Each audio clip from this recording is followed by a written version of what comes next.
खुलुमबाय बड'लेण्ड खौरांनि स्टुडियो आं रमेन बर' दिनै खायसे रादाबफोरखौ नोंथांमोननि थाखाय लानानै फैदों। गिबि रादाबखौ होनो लादों 20थि मुंख्लं सान फालिदों बिजनी दख'रा एबसुआ। थांनाय 30 अक्ट'बर खालाराव बिजनी दख'रा एबसुआ बर' बाजार दाला एबसुनि बानजायनाव गेदेमा मुंख्लं मुगानि थान्दै महेश्वर मुसाहारिनि मुंख्लं खाम्फायाव 20थि मुंख्लं सान फालिदों। बे हाबाफारियावनो बिबार बावजेनो बिथां गेदेमानि अनजालि बिसि प्रमिला मुसाहारि बिथाङा। बे हाबाफारियावनो बाहागो लायो मिरु एबसुनि बिबानगिरि BTR नि गामि दानख'नाय आरो सोस'नाय कमिसननि सासे सोद्रोमा जयन्त बसुमतारी, चिरां जिल्लानि आफादगिरि नेहाथारि बिजनी दख'रा एबसुनि गासै बिबानगिरि आरो फस्लाबारि ओनसोलनि रायजो राजा बिथांमोना। बे हाबाफारियावनो मुंख्लं मुगानि थान्दै बिथांनि जिउ जारिमिन फोरमायथिनायजों लोगोसे बेसेन गोसा बिबुंथि लाखियो बिजनी दख'रा एबसुनि सोलोंथाइ नेहाथारि सुबिलाल दैमारि बिथाङा। बिजनी सुबाइजारनिफ्राय कनिन बसुमतारीनि रिपर्ट बड'लेण्ड खौरां। बड'लेण्ड खौरांनि नायगिरि नोंथांमोननि थाखाय नैथि रादाबखौ जों होनो लादों। नैथि रादाबानो जाबाय धेमाजि जिल्लानि सिङाव थानाय जनाय दख'रानि 3 नं सनापुर गामिनि गंसे गुदि फरायसालिया दासिमबो सोरखारनि अनसुंथाइ मोनैनि बेनि फोरोंगिरिमोना दुखु मोननाय फोरमायदों। 1983 मायथाइयावनो गायसनजानाय सनापुर गुदि फरायसालिया दाबो सोरखारजों खेराइ जायाखै। नैबे गुदि फरायसालिखौ नोजोर खालाम। 1983 मायथाइयावनो गायसनजानाय सनापुर गुदि फरायसालिनि बे नुथाय। दिनै 37 बोसोर जालांबाय बे गुदि फरायसालिया। बे फरायसालिया 37 बोसोर बारलांसेयावबो नाथाय दासिमबो सोरखारा बे फरायसालिखौ आखायाव लायाखैसै। सोरखारनिफ्राय बे फरायसालिया जेबो मोनाखै। बे फरायसालियाव जिरायनो थाखाय गंसेबो डेस्क बेन्च गैया। बे फरायसालियाव सा 45 फरायसाफोर दङ। बे फरायसालियाव फोरोंनो थाखाय 2 फोरोंगिरि। नाथाय बे फरायसालिनि फोरोंगिरि बिथांजोआ फोरमायनाय बादिब्ला जोबोद खस्थ'नि गेजेरजों सालायगासिनो दङ बे फरायसालिखौ। जोंहा आरो दा डेस्क बेन्चबो गैया, स्कुलाव जेबो माबाखौनो मोनाखै, जोङो लेट्रिनबो गैया, जेबो फारसेनिफ्राय गैयि जाना दं आरो। हेफाजाबथ' जोंबो बिनाय जायाखै आरो इसोरबो खेल खालामनाय जायाखै। इदिनो सोलिगासिनो दं दुखु खस्थ'नि गेजेरजों। अब्लाबो गथ'फ्रा जोंनिया एसेबां खमायाखै आरो मिड डे मिल मोनोबाथ' जोंना बिराद गथ'फोर जानो गैयै गथ'फ्रा दायो गथ'फोरा 45 गथ'फोर दङ। सहाय होनांगौ सानो जोङो, मानोना जों बिराद खस्थ'यैसो न'खर खुंनानै दङ आरो बिराद खस्थ'यैसो जोङो फरायसालिखौ लाखिगासिनो दङ।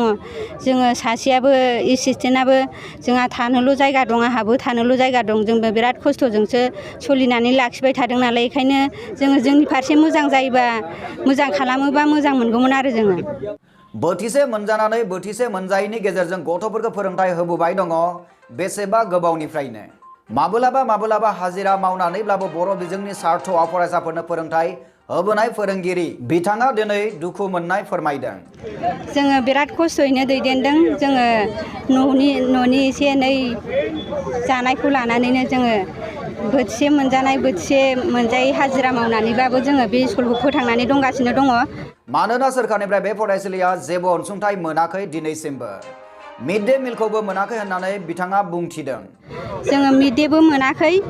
मिड डे सिगाङाव मोनदोंमोन, थेवबो जोङो 1300निफ्राय जोङो मोननो हायाखै। जोङो थाबायनानै माने मिड डेखौ मोननायनि थाबायगासिनो थादोंमोन, अब्लाबो जोङो दिनैसिम मिड डे मिल मोननाय जायाखै। खाथिनि फरायसालिनि गथ'फोरा जेब्ला मिड डे मिलनि ओंखाम जायो अब्ला बे गुदि फरायसालिनि फरायसाफोरा लुबैथावै नायहरनायखौ नुनानै फोरोंगिरि बिथांमोना दुखु मोनखाङो। जोङो खाथियावनो एम इ स्कुल दङ, बेहाय मिड डे मिल गथ'फोरा जायो। जोंनि गथ'फोरा बिनिफ्रायनो नाहरना थाबाय थायो। जों बिराद दुखु मोनो आरो। जोङो मालाबा बेफोरबायदि जानाय समाव गथ'फ्रा नाहरोबा जोंनि गोसोआव दुखु मोननाय थायो। जोङो एसेबां थाबायबाय माने मिड डे मिलखौ जोङो मोननो हानाय जायाखै आरो। फोरोंगिरि जानो थाखाय DLED नांगौखाय DLED बो खालामखाबाय फोरोंगिरि बिथाङा। जोंना दायो माबायाबो गासैबो क्लियार जाना दङ नालाय, लेन्ड एनरलमेन्ट, डाइस आरो जोंनि क्वालिफिकेसन। जोङो DLED पास खालामनांगौ होननायखाय जों DLEDखौबो पास खालामनानै लाबाय। बेखायनो जोङो जोंनि फारसे एसे मोजां खालामहरोबा मोजां जागोन बिदि सानदों आरो। बे फरायसालिनि फोरोंगिरि बिथाङा गोबां दुखु फोरमायदों। मानोना बर'नि गोबां आफादफोर दङ, नाथाय मोनसेबो आफादा बिथांमोननि फरायसालिखौ हेफाजाब होआखै होननानै बिथाङा बुंथिदों। बिथाङा बर'नि आफादफोर जेरै बर' साहित्य सभा आरो एबसुखौ बिथाङा थांखिना बुङोदि बै मख'नाय माहारियारि आफादफोरा बिथांमोनखौ हेफाजाब खालामनो खावलायदों खौरां बिजोंनि गेजेरजों। जोंनि गासिबो माहारियारि जोंनि बर' संगठनफोर जेरैहाय एबसु बा साहित्य सभा, साहित्य आफादफोर दं बेफोर आफादफ्रा जोंनि फरायसालिफोरखौ मोजाङैनो नोजोर होनानै फरायसालियाव प्रमिस खालामनायाव मदद होनांगौ होननानै आं सानो। धेमाजि सिमेन्ट सापरिनिफ्राय प्रदीप गयारिनि रिपर्ट बड'लेण्ड खौरां। नायगिरि नोंथांमोननि थाखाय बेनि उननि रादाबखौ होनो लादों।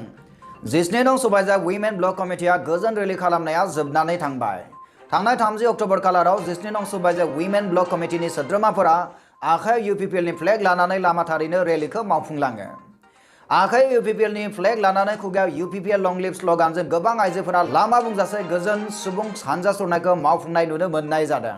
बे हानजा सुरनायाव 14 नं सुबाइजार ब्लक कमिटिनि आफादगिरि मुस्रिमा मिथिंगा बसुमतारिया खौरां बिजोंनि गेजेरजों खायसे खोथाफोरखौ मिथिनो होदों।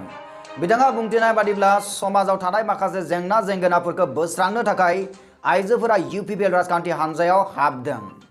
दिनै जों आइजो हिसाबै जों दिनैनि बे रेलियाव सान्थि रेलियाव बाहागो लानायनि जाहोना बेनो जाबाय माने जोङो आइजो हिसाबै जोंहा मावनांगौ खामानि गोबां थायो आरो बेबायदिनो जोङो आइजो हिसाबै दिनै UPPL हानजायाव बाहागो लाफानानै समाजनि माखासे जेंना जेंगोनाफोरखौ जोंबो बोस्रांनायाव बाहागो लाफानो नागिरदों। बिनि थाखायनो दिनै नैबे रेलि सान्थि रेलियाव जोङो बाहागो लाफादों। UPPL राजखान्थि हानजा फैगौ BTC बिसायख'थियाव 100% देरहाखागोन बिथां आफादगिरिया आसाबादि होननानै बेबायदि बुंथिदों।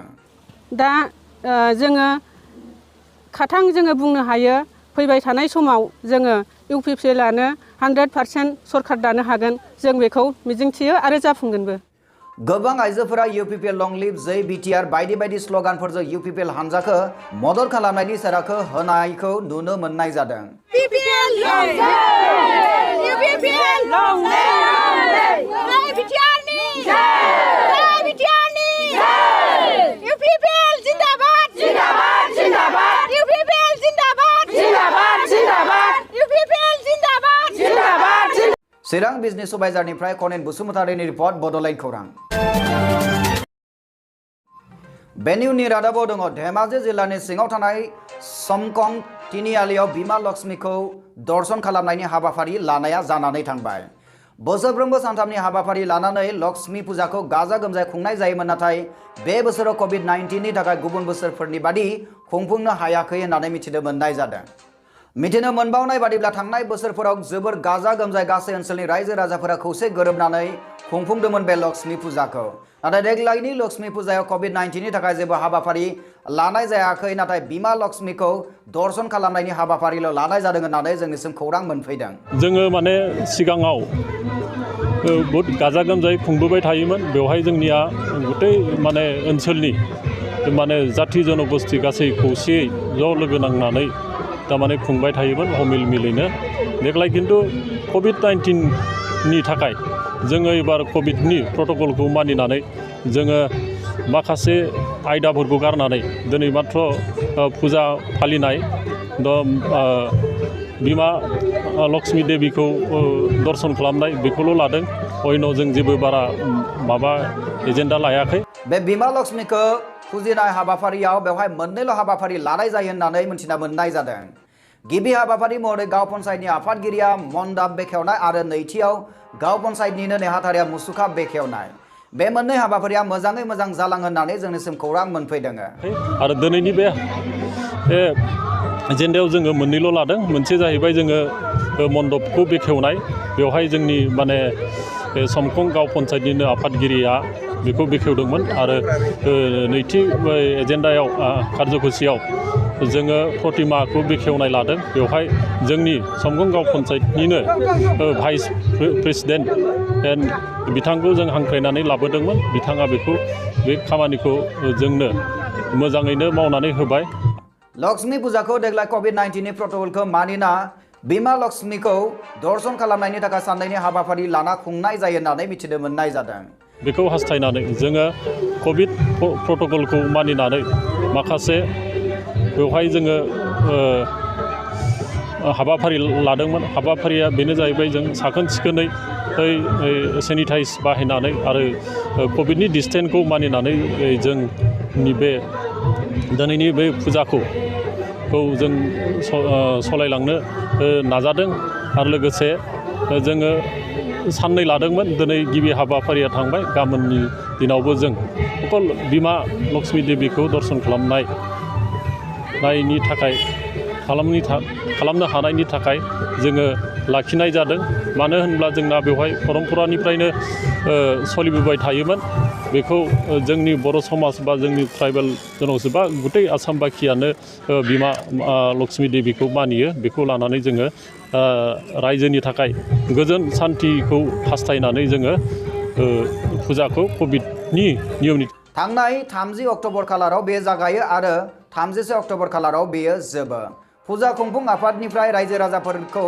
खावलायनाय जादों जे बे फुजाखौ मानिनानै गोरोबलायनानै मोनसे गोजोननाय आरो जौगानाय लाबोनो थाखाय 43तम श्री श्री लक्ष्मी पूजा कमिटी তৰফৰপৰাই সকলো দৰ্শকসকলক আমি কমিটি তৰফৰ পৰা ধন্যবাদ জ্ঞাপন কৰিছোঁ মই সেইটো বিষয়ত ক'ব বিচাৰোঁ যে আমাৰ এই পূজাটো মানি পেলাই সকলো আমাৰ অঞ্চলত জাতি জনগোষ্ঠী সকলো সমিলমিলেৰে মিলি পেলাই তাৰমানে দৰ্শন কৰি মানে এটা শান্তি বাৰ্তাত আনিব সেইটোকে আমি কামনা কৰিছোঁ আৰু লগতে আমাৰ এই অঞ্চলৰ উন্নতি আগবাঢ়ে সেইটোকে মই আশা কৰিছোঁ কমিটিৰ তৰফৰ পৰা खावलायबोनाय जादोंमोन दि फुजायाव फैनाय समाव कोविड-19 निफ्राय बारग'नो थाखाय मास्क सेनिटाइजार आरो ससियेल डिस्टेंसखौ मानिनानै सोलिनो नांगोन आमिতো এই কোভিডৰ মানে প্ৰট'কলক মানি পেলাই সকলো ৰাইজকে মানে সচিয়েল ডিষ্টেন্সটো মানি পেলাই সেনিটাইজ কৰি পেলাই মানে মাস্ক পিন্ধি পেলাই বাধ্যতামূলক কৰি পেলাই মানে সকলোকে মানে কোভিডৰ পৰা বাচি থাকিবৰ কাৰণে বাচি থাকিব পৰাকে গোটেই ৰাইজক মানে আমি কমিটিৰ তৰফৰ পৰা অনুৰোধ জনাওঁ যে যাতে আমি কোভিডৰ পৰা বাচিব পাৰোঁ আৰু আমাৰ মানে মা লক্ষ্মী দেৱীক মানে দৰ্শন কৰাৰ মানে সাকসেস হয় সেইটোকে কামনা কৰি মই ৰাইজক মানে মেছেজ দিব বিচাৰোঁ धेमाजिनिफ्राय प्रदीप गयारिनि रिपर्ट बड'लेण्ड खौरां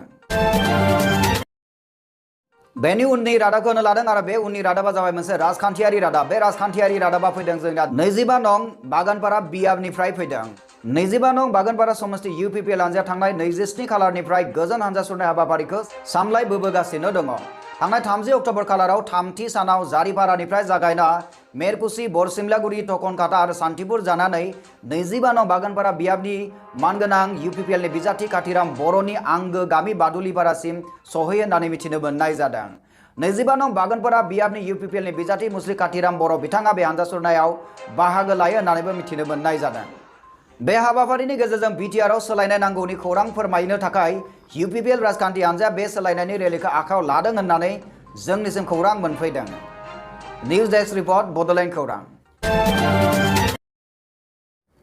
नोंथाङा नायगासिनो दङ बड'लेण्ड खौरां सुंद' कमार्शियेल ब्रेकनि उनाव फैफिनगोन नोंथांमोननि सेराव इन्स्टिट्यूट अफ हेल्थ साइन्स पारामेडिकेल कलेजनि जानानै नोंथांमोननिसिम आंनि गोसो गोरबोनिफ्राय अननाय आरो खुलुमनाय जासिहरग्रोबाय आं नोंथांमोननो मोनसे मोजां खौरां फोसावनो लादों बेनो जाबाय बे इन्स्टिट्यूटआव NM नार्सिं आरो लेबरेटरिनि CMLT DMLT आरो BMLT नि थाखाय मुं थिसननाय सोलिगासिनो दं जायफोर फरायसाया गावनि जिउखौ ब्राइट फिउचारनि थाखाय सिमां नुदों बिथांमोना बे इन्स्टिट्यूटआव मुं थिसननो हागौ मानोथो गोबाव खालामबावगौ फैदो दिनैनो दानो 8822156773 आरो 9435781237 आव कल खालामदो एबा आबुं खौरांनि थाखाय बै फरायसालियाव नुजानाय www.iohs.in.net आव थाबैनो भिजिट खालामदो एसेनोसै गोजोन्थों दानिया फैफिनदो बड'लेण्ड खौराङाव दानिया सम सफैबाय बड'लेण्ड खौरांनि गासैबो नायगिरि नोंथांमोननिफ्राय बिदाय लानाय बड'लेण्ड खौरांनि गासैबो नायगिरि नोंथांमोननिसिम अननाय मोजां मोननाय सिबिनायखौ फिन बावहरफिननानै दिनैनि रादाबखौ एसेबां फोजोबनाय जाबाय गोजोन्थों